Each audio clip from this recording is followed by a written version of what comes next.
शहर हैदराबाद में सूदखोरों की टोली गिरफ्तार। पुराने शहर के साउथ जोन के मुख्तलिफ इलाकों में से 18 सूदखोर अफराद को पुलिस ने हिरासत में ले लिया और इनके पास से सादा कागजात, स्टैम्प पेपर्स और दीगर कीमती कागजात को पुलिस ने बरामद कर लिया। ये सूदखोरों की टोली मासूम व गरीब अफराद को ज्यादा निशाना बनाया करते थे। इस टोली के 4 खतरनाक अफराद पर पुलिस ने मुकदमा दर्ज करते हुए मुख्तलिफ जावियों से तहकीकात का आगाज कर दिया। मीडिया से बातचीत करते हुए साउथ जोन के deputy commissioner of police V Satyanarayana ने बताया उनके हमरा additional deputy commissioner of police Babu Rao के अलावा दीगर पुलिस के ओहदेदार भी मौजूद थे। Bureau report INDtoday.com। हैदराबाद पुराना शहर में डिमोनेटाइजेशन नोटबंदी होने के बाद कुछ फाइनेंसर्स का एक्टिविटीज़ ज़्यादा हो रहा है, इसीलिए हमको इंटेलिजेंस भी आया, स्पेशल ब्रांच को भी इंफॉर्मेशन आया सिटी पुलिस कमिश्नरेट से। वो RBI reserve bank of India पूरा रेस्ट्रिक्शन कर दिया, इतना ड्रा करना, हफ्ते को इतना करना। सो इसमें कैश अवेलेबिलिटी बहुत कम हो गया, लिक्विडिटी कैश बहुत कम हो गया।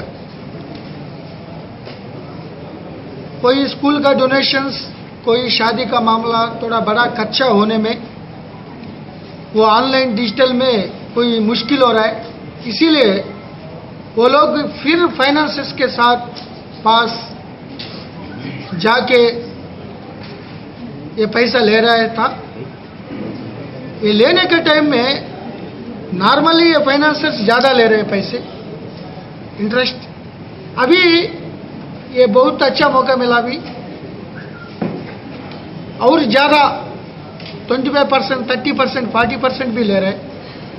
हमको भी इंफॉर्मेशन आया आज सुबह से 18 टीम्स 18 से आदमी के पास जाके उनको पकड़ के लाए। कई डॉक्यूमेंट सीज कर दिया, कई स्टैम्प पेपर्स, एक बुक भी, इतना बड़ा बड़ा प्रॉमिसरी नोट बुक भी लगाया वहाँ। कोई शॉप के जाके खरीदने के लिए ज़रूरत नहीं है, वो ऐसा करना खाली बिना अमाउंट रखे, अमाउंट नहीं रखता, नाम नहीं रखता, 10 लाख कर सकता है, 15 लाख कर सकता है, कोर्ट में अटैचमेंट आर्डर लाता है। तो यही मामला चल रहा है। ये डिमोनेटाइजेशन के बाद थोड़ा परसेंटेज, थोड़ा एक्सट्रैक्शन ज़्यादा हो गया। इसके लिए पुलिस तरफ से ये इलीगल एक्टिविटीज़, इलीगल फाइनेंस को रोकने के लिए आज स्पेशल ड्राइव करके 18 लोग को कस्टडी में ले गए। इसमें 4 आदमी के ऊपर केस भी लगाया, अभी तक वेरिफिकेशन हो गया। बाकी लोगों को डॉक्यूमेंट्स, पूरा प्रॉमिसरी नोट्स, ये डेली चिट्टीज, ये पूरा वेरीफाई कर रहा है।